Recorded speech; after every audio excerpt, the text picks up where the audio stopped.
Waktu malam happening, dia orang cakap waktu malam mati. Dia orang cakap, kau ambil. Meriah nampak? What's the case?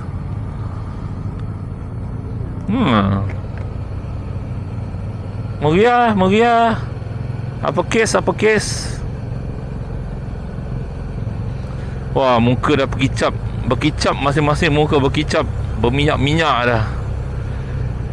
Hai, kalau boleh perah tu, boleh keluar minyak, boleh buat goreng udang lah, goreng ayam ke. Mana tahu ada money changer kat sini kan. Tempat-tempat yang main pelancong ni biasanya money changer ada. Rasanya Radi pun tengah cari money changer juga ni kan. Kalau ada rezeki, kita boleh tanya dekat hotel lah kan. Tanya kat hotel, kat mana ada money changer. Dan waktu malam, meriah lah. Tepi pantai lagi. Siapa kata Pak Meng Beach macam Pak Bara? Yang dia ni lagi best daripada Pak Bara. Pak Bara tak ada apa-apa, ada pasal malam dia je. Lepas tu dah tidur. Meriah.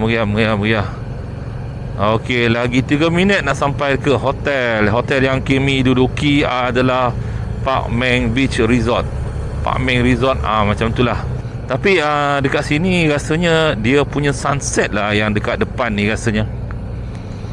Sunrise tak ada. Sunrise at the other side. Maybe. Sebab daripada video-video orang yang pernah datang sini, dia tunjuk semua sunset adalah waktu petang. Okey, Pak Meng Resort. Bukan Pak Meng Beach Resort, Pak Meng Resort je nama dia. Your destination is on the right. Yeah, I know about that. Thank you very much, GPS. Dari kota Mekah ke kota Madinah, Allahu Akbar.